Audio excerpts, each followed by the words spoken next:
शास्त्रकार आचार्य श्री कुंददेव सम्यक दृष्टि के बाह्य स्मयों का निरूपण करते हैं। ओम जड़े वृणितं जरक्षितं गणधरेन्द्रियधरितं ओमार्यकं जं तं मुल्लदिगोसादिति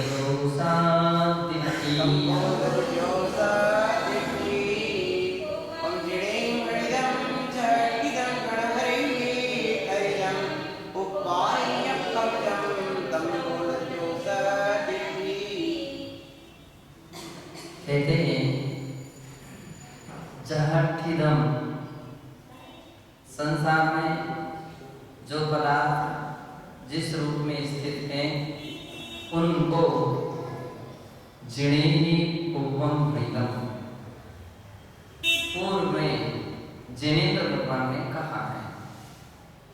जो सामग्री, जो संसार की व्यवस्था पहले से निर्धारित है, जो व्यवस्थित है, उसको ज्यों का त्यों उसी प्रकार से जिनेन्द्र भगवान ने कहा है। इस बात से बात सिद्ध है कि भगवान कोई भी बात अपनी तरह से ही नहीं कहते। अपनी तरफ से कहने लग जाएंगे तो सम्यक और सत्य नहीं रह सकेगा। जो वस्तु व्यवस्था जैसी है उसको वैसा ही तो कहा जाएगा।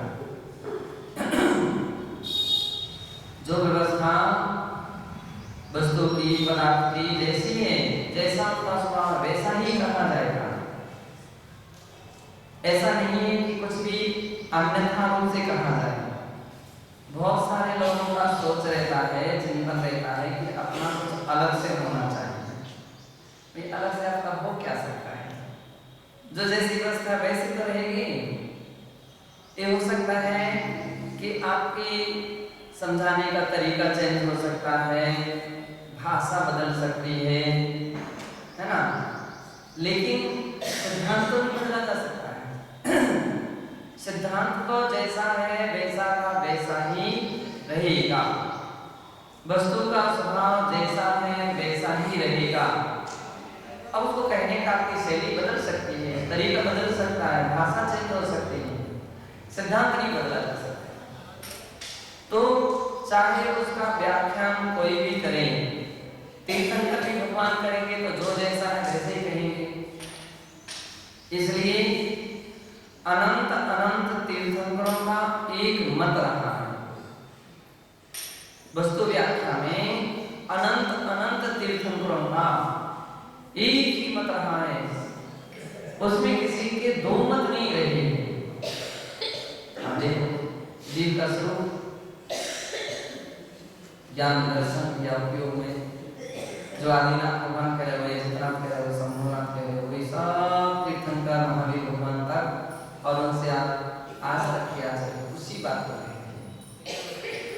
क्योंकि वस्तु का स्वभाव है, अब उसको चेंज नहीं किया जा सकता। सात होते हैं, सात तत्व सात होते हैं, सभी सात सात। द्रव्य क्षय होती, सभी ने वही बात को रिविजन किया है। अस्थिकाएं 5 होती, सभी तीर्थंकरों ने उसी बात को कहा। तो यूं कहते हैं कि अनंत अनंत ज्ञानियों के एक मत होते हैं, लेकिन एक अज्ञानी के अनंत मत। एक अज्ञानी क्योंकि वो अपने आप में स्थिर नहीं रह पाता, अपने विचार में, अपने चिंतन में, अपने खोज में, अपनी शोध में। तो अपन कभी देखते हैं जिसका तत्व सही नहीं है, तत्व निर्णय जिसका सही नहीं है, वो अपने आप कितना दिग्भ्रमित रहता है। ऐसा नहीं, ऐसा ऐसा नहीं, ऐसा है, ऐसा हाँ, नहीं ऐसा नहीं, बदलता बदलता रहता है, चेंज होता रहता है। क्यों? क्योंकि ज्ञान की गहराई तक नहीं पहुंच पा रहा। ज्ञान की गहराई तक नहीं पहुंच पा रहा। जिसका तत्व सही नहीं रहता है उसके विचार भी एकदम सही नहीं होते, जिसका निर्णय सही नहीं होता, विचार में कोई जो व्यक्ति मन गणित में बात करना चाहेगा, अब मन गणित कब तक चलेगी?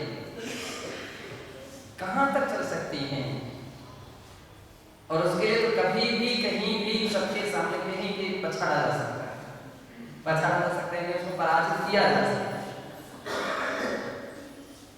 अब एक बिल्कुल अज्ञानी व्यक्ति था, अनजान था, उसको नहीं पता था कि तत्व कितने थे,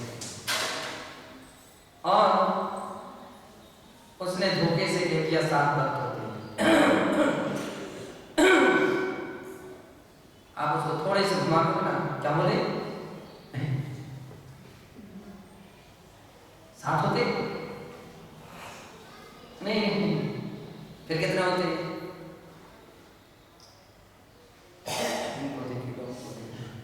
कहीं से एक साथ कर दे और किसी ने कह दिया हाँ 5 होते, 5 होते, तो 6 होते। और अपना उसका जैसा विचार आएगा या जैसा वो देखेगा उस हिसाब से वो चेंज होता रहेगा, अब वो अपनी स्थिरता नहीं हो पाएगी। तो 5 भी कह देगा, 6 भी कह देगा, 7 भी कह देगा, 8 भी कह देगा, कितने भी कह सकता है। क्यों? क्योंकि उसका स्वयं भी अंदर का अपना तत्व निर्णय नहीं हुआ है। जिसका स्वयं का तत्व निर्णय नहीं हुआ है उसके विचार बदलते हैं। लेकिन अनंत ज्ञानी है, उसमें कहीं चेंज नहीं आया। ऋषभ देव से लेकर के महावीर तक और जितने भी अन्य महापुरुष सबने एक ही बात कही, उन्हें विवेकता से कही, मजबूती से कही, कितना भी कोई हिम्मत क्यों नहीं 7 होते क्या? 6 नहीं होते? नहीं, 7 ही होते। 8 नहीं होते? नहीं, 7 ही होते। मजबूत है क्या? उसकी दृढ़ता है तत्व निर्णय में। तो जो जिसकी तत्व निर्णय में दृढ़ता है वो जो भी कहेगा वो मजबूती से कहेगा और उसमें मजबूत रहेगा उससे। और जिसका तत्व निर्णय में दृढ़ता नहीं है वो बिल्कुल चेंज होता रहेगा। तो हमेशा साधकों के लिए चाहिए तत्व निर्णय मजबूत बनाना। पहली बात ये कह दिया कि जैसा संसार में या पदार्थ का स्वरूप स्वभाव जिस रूप में स्थित है वैसा ही जड़े ही सुनेगा, पूर्व जड़े ही। पूर्व में जनित भगवान ने कहा, पूर्व सब इस बात के लिए संकेत दे रहा है कि वर्तमान में जनेन्द्र नहीं है। वर्तमान में यहाँ भरत क्षेत्र में आर्यखंड में कोई भी जनेन्द्र यानी केवली भगवान नहीं है। वर्तमान में यहाँ पर कोई भी तीर्थंकर नहीं है। इस बात को पूर्व ही शब्द संकेत देगा, पूर्व में। अब पूर्व में का विवाह पूर्व में यानी पहले का तात्पर्य जैसे कल था, तो कल नहीं लेना है, चतुर्थ काल लेना है। पूर्वे ही जिणे बने, जिनेन्द्र उत्पन्न कब हुए? चतुर्थ काल। उन्नाव सर्पणी काल की दृष्टि से देखें तो तृतीय काल भी ले लो, पंचम काल भी पंचम से ले लो। तो इस प्रकार से पूर्व में जनेन्द्र भगवान का जैसा पदार्थ था वैसा कहा। गणधरे वित्रयम्, और उसी बात का गणधरों ने विस्तार किया। गणधर परमेष्ठी वस्तु तत्व का विस्तार करते हैं, विशेष रूप से व्याख्यान करते हैं। वो लौकिक जन की भाषा और लौकिक प्रकार से, लौकिक दृष्टि से, लौकिक दृष्टांतों से उसका विस्तार करने वाले होते हैं। तो गणधरेहिं वित्रयम्, भगवान की दिव्य ध्वनि तो 2.25 घंटे ही एक टाइम में खिलती है, फिक्स टाइम। इसके बाद कोई भाग्यवान कोई पुण्यात्मा आ जाए और उसका पुण्य के उदय से खिल जाए तो बात अलग है, लेकिन कोई नियम नहीं। और हो सकता है कितने वर्षों के बाद कोई एक आता होगा, हमेशा नहीं आते रहते हैं, बिरले ही कोई भाग्यशाली होते हैं। तो 2.25 घंटे मान लीजिए सुबह 6 बजे सूर्योदय हो रहा है, तो कुछ पहले और कुछ से बात कर लेंगे। लगभग 5 बजे के कुछ समय पहले, है ना, और यहाँ 6 बजे 7 बजे के कुछ समय बाद, बस 12 बजे के यानी 11 बजे के कुछ समय पहले और वहाँ 1 बजे के कुछ समय बाद। अब 7 बजे से या 7:15 बजे से लेकर के जो 11:45 बजे तक का लगभग समय रहा, इसमें क्या होगा, वहां पर 7:15 बजे से लेकर के 4:45 तक या 5:45 तक जो रहा, उस समय क्या होगा, गणधर परमेष्ठी वो तत्व का विस्तार वर्णन करते रहते हैं, उनका व्याख्यान चलता है। उस समय विस्तार तत्व का विश्लेषण करते हैं, तत्व को समझाते हैं। गणधरे ने विस्तृतम विस्तृत किया है, और पूर्वाचार्यों के क्रम से, अर्थात जो क्रम से अनेक आचार्य हुए हैं, उन्होंने जो परस्पर में एक दूसरे को समझाया, उन्होंने अपने शिष्यों को जो प्रवाह चला है, और जो का जो प्रवाह चला है, किन्हीं भी आचार्य ने उस क्रम में भी, उस विस्तार में, उस व्याख्यान में भी कुछ भी कमबड़ा नहीं किया है। वही आचार्य परंपरा कहलाती है, जिसमें कहीं भी बदलाव नहीं होता है, कहीं भी परिवर्तन नहीं होता है, यथावत जो कि तो चलती जाती है। आचार्य परंपरा जो विषय जिस रूप में चला है, उसको अनवरत उसी प्रकार से चलते जाना, है ना, उसमें कोई अंतर नहीं। जैसा क्रम था उसी क्रम से, जिस प्रकार से था उसी प्रकार से अन्य आचार्यों ने व्याख्यान किया है, उन्होंने कहीं परिवर्तन नहीं किया। क्यों?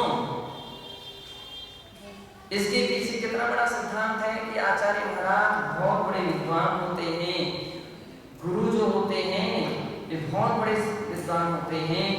अगर वे भी परिवर्तन ले आते हैं तो उनका वे 1 गुणे परिवर्तन लाएंगे, उनके शिष्य मंडली 2 गुणे परिवर्तन ले आएंगे, और उनके शिष्यों के 4 गुणे परिवर्तन ले आएंगे, और अंत में जाते जाते फिर वो तत्व ही अतत्व हो जाएगा।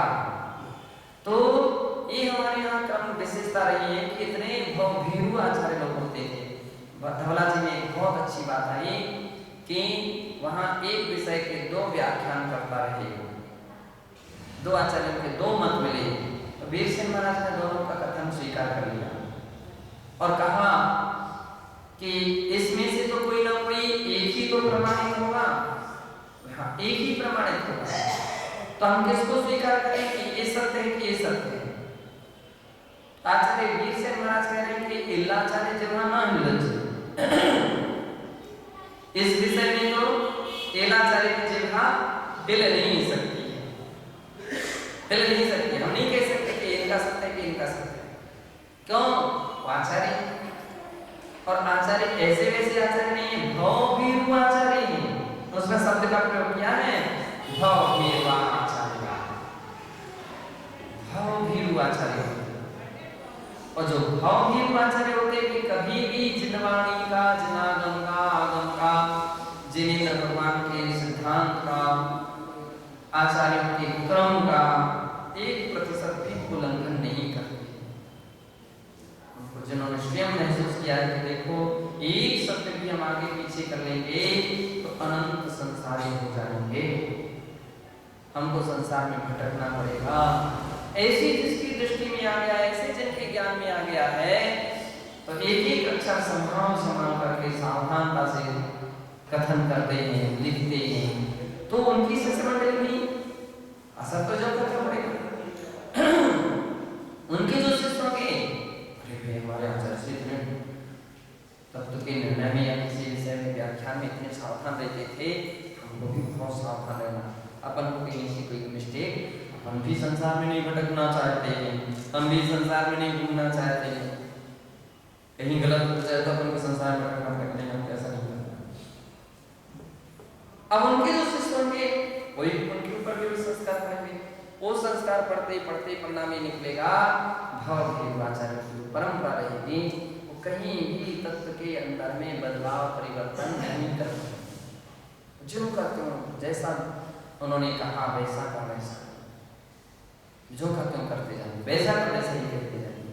चाहे वो विषय वो समझ में आया हो, चाहे नहीं आया हो, चाहे वे विस्तार कर सकते हो, चाहे नहीं कर सकते हो, लेकिन जो व्याख्यान है गुरुमुख से सुना उन्होंने। वीर सिंह महाराज के जब अपन देवराज जी पढ़ते हैं तो उससे एक और बहुत अच्छी बात मिलती है। बहुत सारे प्रसंगों पर गुरुपदेशात ऐसा प्रयोग होता है। आप कैसे कह रहे हो भाई? अब चूंकि वीर सिंह महाराज या भूतबली महाराज के सामने तो इतने बड़े ग्रंथ कोई थे नहीं कि किसी ग्रंथ का प्रमाण दे दो, तो वे तो यही कहेंगे गुरुपदेश ने ऐसा कहा, और नहीं का गुरुपदेशा भावा। इस विषय में हम कुछ नहीं कह सकते, क्यों? इसमें गुरु का उपदेश नहीं है, गुरु का उपदेश नहीं। कितनी बड़ी बात है। इससे पकड़ा जा रहा है कि आप कम जम जो पूर्व के आचार्य लोग रहते थे इस क्रम का ध्यान रखते थे। यही कारण है कि प्रवचन मूलाचार के अंदर में एक प्रकार आता है कि जिसमें प्रतिष्ठित आचार्य आगंतुक आचार्य से पूछते हैं, शिष्यार्थियों से पूछते हैं कि तुमने गुरुमुख से कौन कौन से ग्रंथ पढ़े, गुरुमुख से कौन कौन से ग्रंथ पढ़े, क्यों तुमने अन्य जगह से कितने पढ़ लिए, ये तो कोई ज्यादा इतनी बात प्रमाणित नहीं। गुरुमुख से जो बात पढ़ी है आचार्य ने ऐसा कहा, तो आपका जो भी कथन रहेगा तो उससे आपके गुरु से जुड़ा करके चलेगा। ऐसा हमारे आचार्य महाराज ने कहा, ऐसे हमारे आचार्य महाराज ने कहा था। इसके पीछे दो पॉइंट हैं, एक तो श्रद्धा जुड़ गई और दूसरी बात यह है कि वो गुरु उनके गुरु कह रहे हैं वो उनके गुरु ने कहा था, उनके गुरु ने कहा था, वो क्रम बराबर चलता रहा है। इसलिए पूछा जाता है गुरुमुख से अपने अध्ययन कितना किया। अब पुराने जितने भी आचार्यों को देखो, प्रतिष्ठित आचार्यों के वाक्यों में बस ऐसे शब्द मिलेंगे, ऐसा गुरु ने कहा, गुरुपदेशात, ऐसे जो हम कथन कर रहे हैं ऐसा हमारे गुरु ने ऐसा कहा। आप कभी बैठो, आचार्य विमल सागर महाराज के सम्मुख बैठते, महावीर महाराज ऐसा करते, महावीर महाराज ऐसा कहते, हाँ महावीर महाराज ऐसा करते, इसमें कोई बदलाव नहीं, महावीर महाराज ने ऐसा कहा। अब वो महावीर गुरु की बात करके चल रहे हैं। आप धर्मसागर जी महाराज के पास बैठिए, धर्मसागर वीर सागर जी महाराज ऐसे कहते थे, वीर सागर जी ने ऐसा कहा, मैं और कुछ नहीं जानता, वीर सागर जी ऐसा कहते, यानी उसमें जरा भी हिल नहीं सकते हो, इतनी वो बात गस करके रखते थे, इसमें कोई बदलाव नहीं हो सकता। आप और भी सुबल सागर जी महाराज से, बाहुबली सागर जी महाराज पास बैठो ना, सुब्रतामती माता जी, सन्मति सागर जी महाराज, सन्मति सागर जी महाराज वो भी अपनी, वो तो आदि सागर जी से प्रारंभ करते हैं, वो जो भी कोई बात नहीं आदि सागर जी ऐसा कहते हैं। महावीर महाराज ने ऐसा समझाया था, ऐसा होता है कि आदि सागर जी ऐसा। आचार्य श्री विद्यासागर जी महाराज के पास जब भी आप इसको एक चर्चा करोगे तो ये हमेशा कहेंगे ज्ञान सागर जी ने ऐसा कहा। कभी भी चर्चा में ज्ञान सागर जी ने एक बार से प्रसंग पर ऐसा कहा। पूछो, देख लो उनके ग्रंथ, उनके साहित्य को गहराई से कभी शुद्धोपयोग की चर्चा हो या कोई भी और भी ऐसी चर्चा हो, ज्ञान सागर जी का ऐसे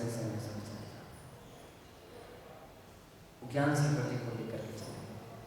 तो इससे बातें तो महसूस की जा रही है कि इस शिष्य की गुरु के प्रति अनन्य श्रद्धा है एक, और जो गुरु मुख से पढ़ा है उन्होंने अपनी स्मृति में रखा है।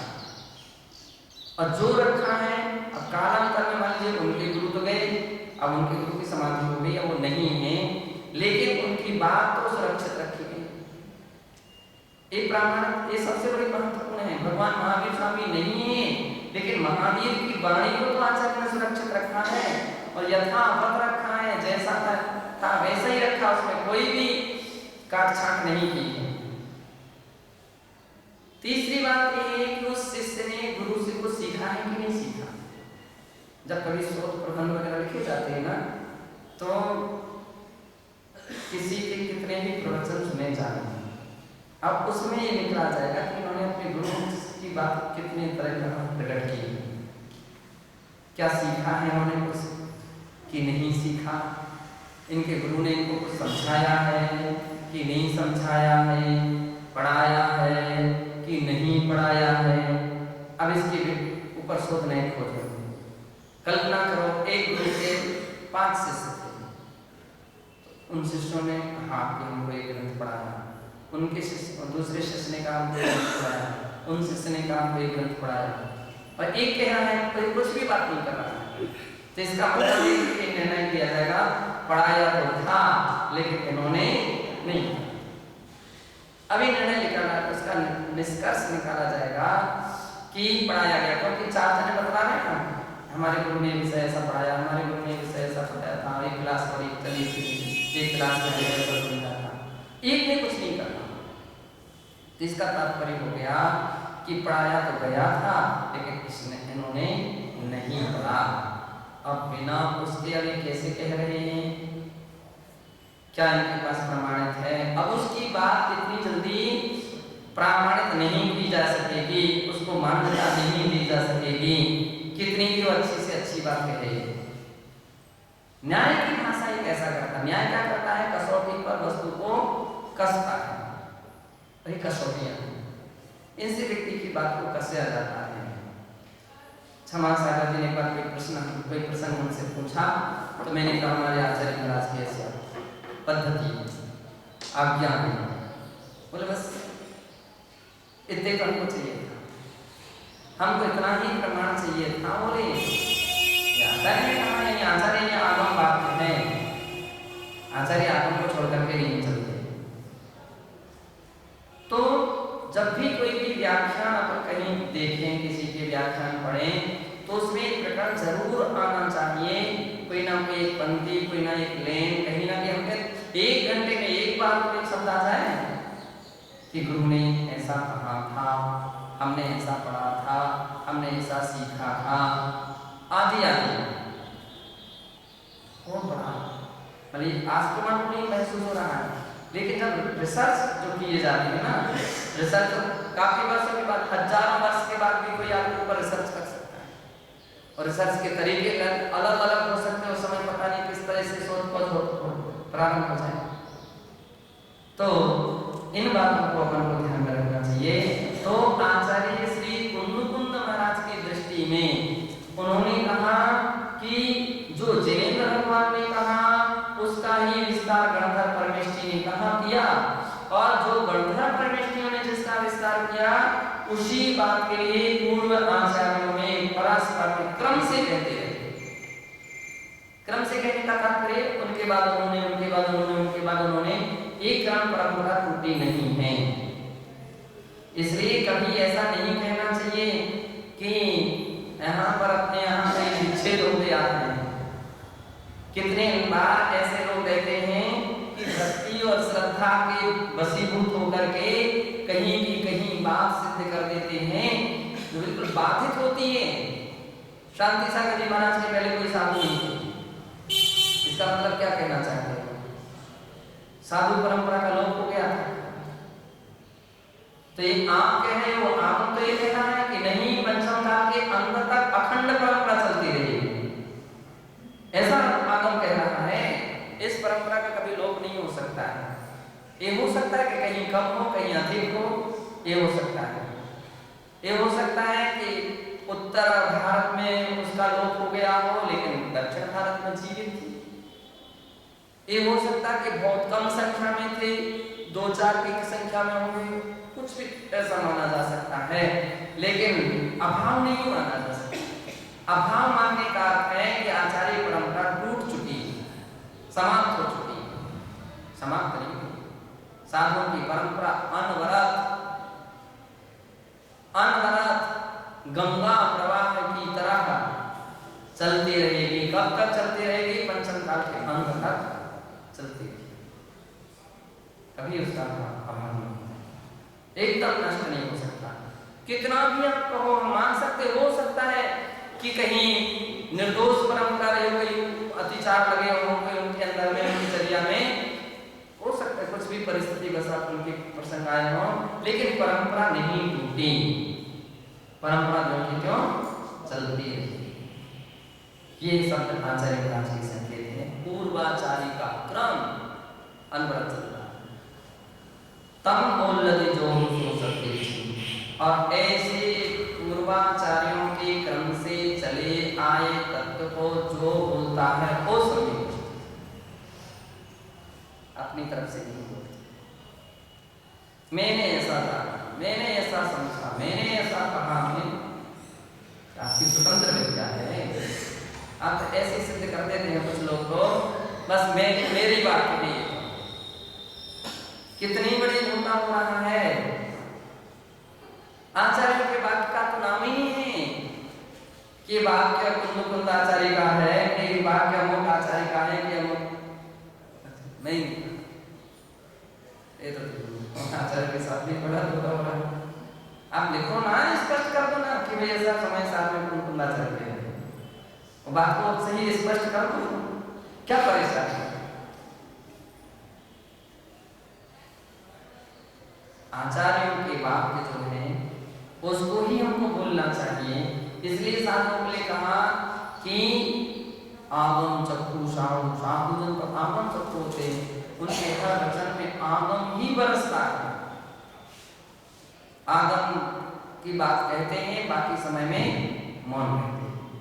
और जो का क्यों यथावत इतने उच्च दर्जे के विचार होते हैं, वे कभी भी किसी की बात को किसी के ऊपर ना अपने नाम से नहीं छपाते। एक समय निकल गया कि जिस समय साहित्यिक चोरियां होती थी, साहित्यिक चोरी, साहित्य चोरी का साहित्य चोरी का होता है कि किसी के ग्रंथ थे और किसी ने अपना नाम बजड़ दिया उसने। है किसी दूसरे आचार्यों के ग्रंथ, लेकिन हमारे आचार्य तो बीतरागी रहे, उतने बीतरागी रहे कि उन्होंने नाम तक नहीं लिखा, और उसका गलत फायदा दूसरे ने उठा लिया कि उसने उसके पीछे अपने एक और गाथा जोड़ करके अपना नाम मेरी एक कहलाती साहित्यिक चोरी। ये क्या कहलाती है? साहित्यिक चोरी। अरे भैया क्यों ये साहित्यिक चोरी कर रही हो? वस्तु का व्याख्यान ही तुमको करना था, सत्य का प्रतिपादन करना था, जो का तुम कह देते कि ऐसा अमुक आचार्य ने कहा, आपका बड़ा महत्वपूर्ण मानते हो, लेकिन तुमने साहित्यिक चोरी की तो पहली बात तो आप चोर हो गए। चोर प्रमाणित नहीं हो सकता है, और प्रमाणित नहीं हो सकता है। पहली बात तो अपराधी हो गया, उसने महापाप कर लिया, उसने चोरी कर ली। तो दूसरी बात है उसकी प्रतिष्ठा नहीं रहेगी, कल के दिन ये बात खुल जाएगी तो उसकी कोई प्रतिष्ठा नहीं रह पाएगी। क्षणिक प्रशंसा मिल जाएगी। हाँ, जब तक किसी के लिए उसका ज्ञान नहीं हुआ सब नहीं आपकी बात, लेकिन जिस दिन मालूम चलेगा कि अरे तो अमुक आचार्य की ग्रंथ है, इन्होंने अपना नाम डाल दिया, उस दिन तो पूरी हो जाएगी ना, फिर कोई गरिमा नहीं रह पाएगी। तो इसलिए अपने कभी भी ऐसा नहीं करना चाहिए। अमुक आचार्य का वाक्य उसमें बहुमान और दे दीजिए, इसमें तो आपकी श्रद्धा और भक्ति की निर्मलता बढ़ जाएगी, असंख्यात पुण्य कर्मों की निज़ा शुरू हो जाएगी। जैसे हमारे अमुक आचार्य ने, कुंद देव ने, महाराज ने, वीर सेन महाराज ने, कोई भी आचार्य ने ऐसा कहा है, धन्य होना चाहिए। तो क्या हुआ? इससे श्रद्धा भी निर्मल हो गई, लोगों की आपके प्रति विश्वास भी जग गया, आपकी भी लाभ हुआ, उनका भी लाभ हुआ, और जिनवाणी का भी प्रामाणिकता और उसका विकास हुआ है। तो ये पद्धतियां अपने जीवन में अनवरत चलते रहना चाहिए। तो कितनी अच्छी बात कही कि वो सम्यक दृष्टि है जो पूर्वाचार्यों के क्रम से चली हुई आई हुई बात को कह रहा है। गणधर देव या भगवान जिनेंद्र के द्वारा कथित जो बात है, विस्तृत जो बात है, और उस क्रम से चली आई बात को ही व्याख्यान करते हैं। इसलिए साधु जन, एक दिन कल परसों अपने पास चर्चा अपने बीच में चर्चा निकली थी, वक्ता कौन वक्ता हो सकता है? वक्ता तो केवल एकमात्र तीर्थंकर हो सकता है। प्रवचन करता वक्ता एकमात्र तीर्थंकर है। बाकी तो अपन उनकी ही बात का विस्तार करने वाले हैं और कुछ नहीं करने वाले। इसलिए वो आपके वचन प्रमाणित चल रहे हैं कि आप जो कुछ भी कह रहे हो आगम की बात कह रहे हो, इसलिए आपकी बात प्रमाणित है। जिस दिन ये बात सिद्ध हो जाएगी कि ये व्यक्ति अपनी तरफ से कोई बात कह रहे हैं, आगम के अनुसार नहीं बोल रहे हैं, उसी दिन से विद्वान उठ करके खड़े हो जाएंगे। यूं ही नहीं बैठे आपकी बात सुनने, हम तो आपकी बात, आप आगम की बात कह रहे हो, जिनवाणी की बात कह रहे हो, उस बात को सुनने के लिए बैठे हैं, समझने के लिए बैठे हैं। और कहीं तुमने अपनी तरफ से नमक मिर्ची उसमें क्या नमक यानी क्या बोलते चूना हल्दी मिलाना शुरू कर दिया, तो सावधान हो जाएंगे व्यक्ति, समझ जाएंगे ये तो अपनी तरफ से। अब अपनी तरफ से वचन प्रामाणिक नहीं रहता। प्रवचन सार के और समय सार के व्याख्यानों में जहाँ कहीं ऐसा बात आई कि ऐसा भगवान ने कहा है,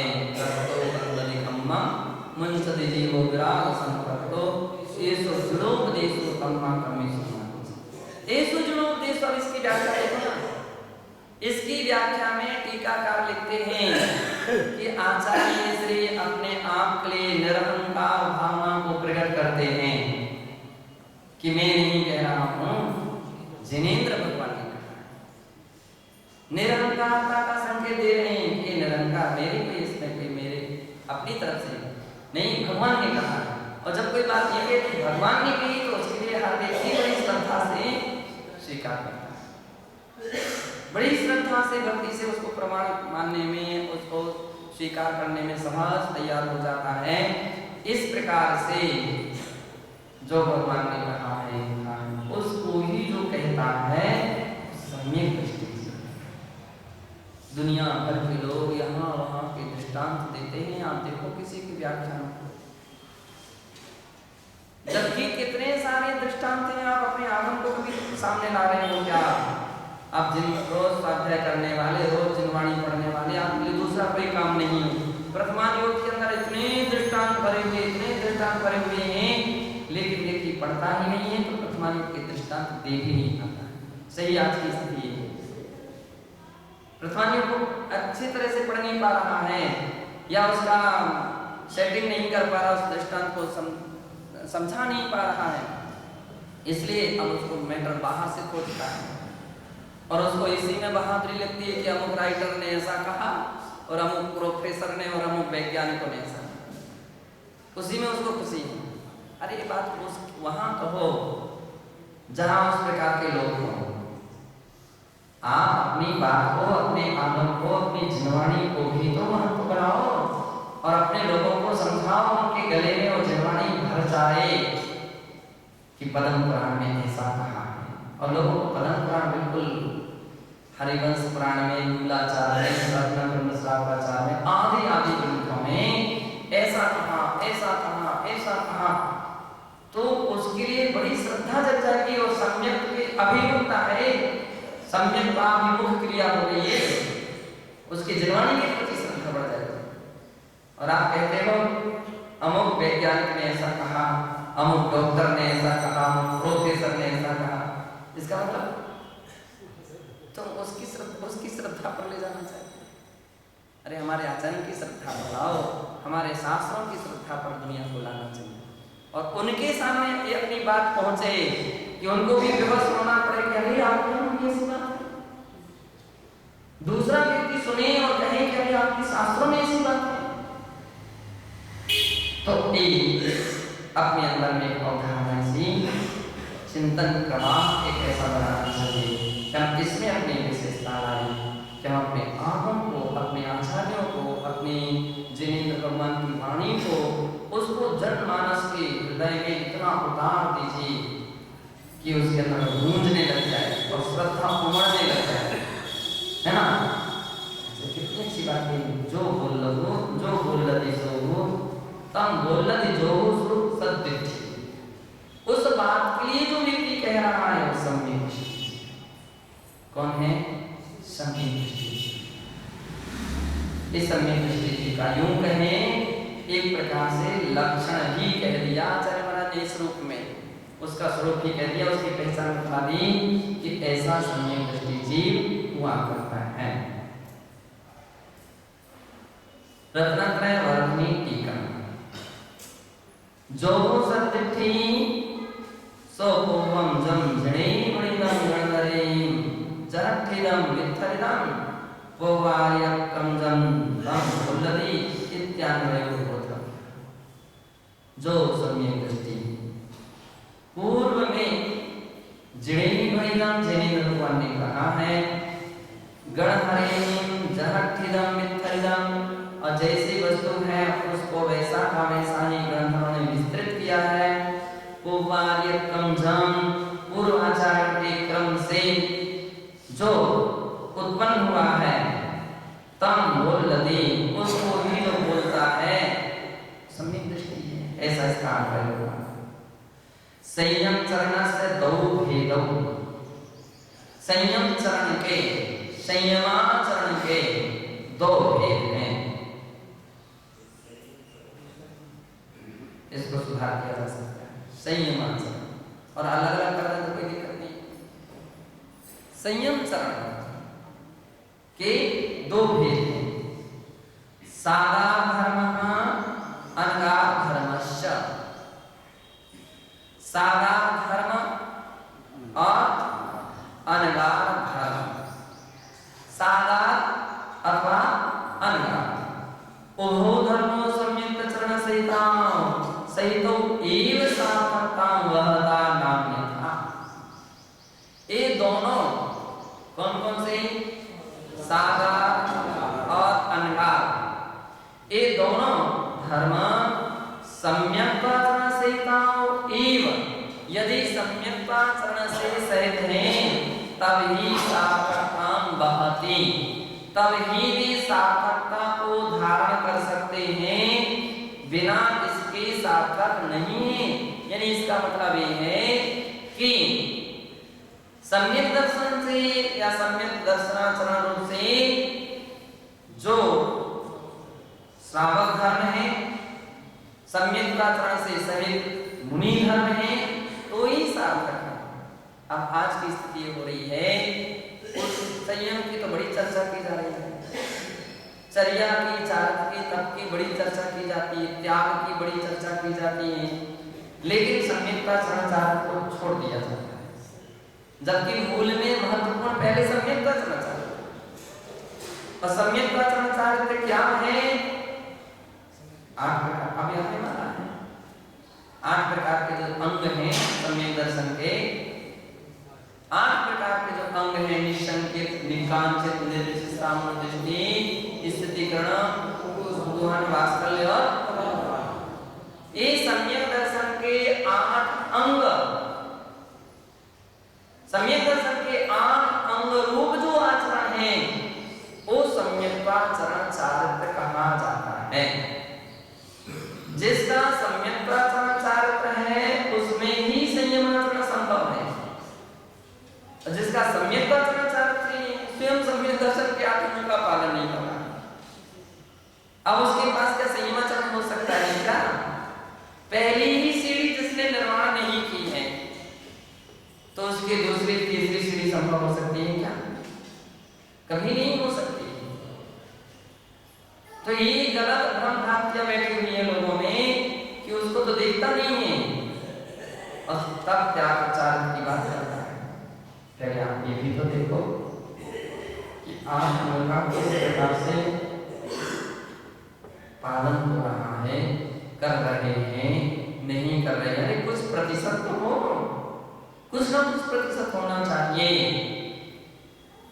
सम्यक प्रश्न। इसलिए स्पष्ट कर दिया उभौ धर्म हो, यानी साकार धर्म हो चाहे अनगार, निश्रावक धर्म हो या मुनि धर्म हो, लेकिन ये दोनों धर्म सम्यक्ताचार चरण से सिद्ध है, शुद्ध है, तभी सार्थक है, नान्यथा सम्यक्ताचार से रहित है तो कितने भी कृतम कहेंगे मुनि तथा अनंतवा।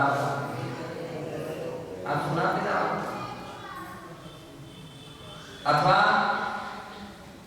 निज आत्मज्ञान बिना कोटि जन्म तप अपे ज्ञान निधि कर विचारे ज्ञानी की। कितनी तक की बात कर रहे हो? ऐसे तक तो करोड़ों भाव तक हो गए हैं, इस जीव ने, इस आत्मा ने करोड़ों भाव तक तपस्याएं की हैं, करोड़ों भाव तक बहुत बड़े बड़े त्याग किए हैं। किस त्याग की आप बात कर रहे हो? करोड़ों भावों तक बहुत निर्दोष संयम का पालन किया है। किसके बिना? सम्यक के बिना, सम्यक दर्शन के बिना करोड़ों भावों तक ऐसी बतलाते हैं। अब आप जीव को कहानी में पेल दो तो भी चीचपट नहीं करते, कोई भी आवाज नहीं आती। ऐसी निर्दोष चर्या का पालन किया है इस जीव ने, लेकिन सम्यक के विहीन रहा, सम्यक दर्शन से रहित रहा, तो उससे कोई सार्थकता नहीं है। इसलिए इस बात को स्पष्ट कर दिया कि उभौ धर्म सम्यक्ताचरण चरण सहित एव सार्थकता महिमा। सम्यक्ताचरण से सहित है तभी सार्थक है, नान्यथा अन्यथा नहीं। उत्तम से चार्थ प्राप्ते। अपने अपने सम्यक को पहचानने का क्या है? हाँ ये है, अपने अपने सम्यक दर्शन को व्यक्ति चूंकि आगम के ही परिप्रेक्ष्य में अपने आप को पहचान सकता है कि हमारे आगम की दृष्टि से हमारी कितनी घटित हो रहा है, कितना नहीं घटित हो सकता है। तो हर व्यक्ति अपने सम्यक दर्शन को अपना हो या पर हो, स्व पर प्रकाशक तो आगम है अपने आप, स्व प्रकाशक भी है, पर प्रकाशक अपने आप में घटित करो तो स्व प्रकाशक, दूसरे में घटित करो तो पर प्रकाशक। एक दूसरी बात आचार्यों ने हमारे यहाँ एक और अच्छी बात कही, अनुभूति शब्द का प्रयोग किया। हमारे आचार्य ने क्या किया? अनुभूति शब्द का प्रयोग किया, अनुभव इस शब्द का प्रयोग किया है। लेकिन अनुभव कब प्रमाणित माना जाएगा? जबकि पहले संयुक्त से संयुक्त हो जाए व्यक्ति। अनुभूति तो अनुभूति है, मिथ्या दृष्टि को भी अपनी अनुभूति होती है। ऐसा नहीं कि मिथ्या दृष्टि को अनुभूति नहीं, मिथ्या दृष्टि को उस प्रकार की अनुभूति होती है।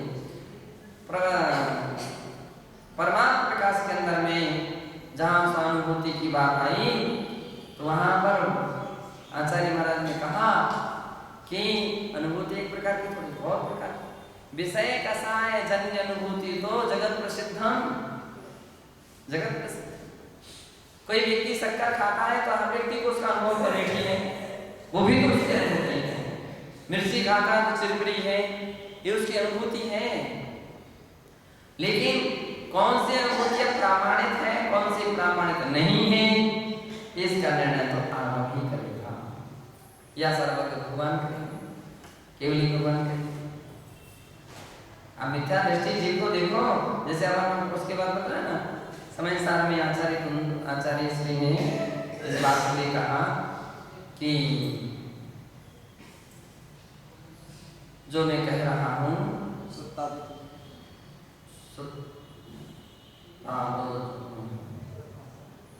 एक प्रकार आया, एक गाथा आई है कि मैं सूत्र से, आगम से और अनुभव से कह रहा हूँ।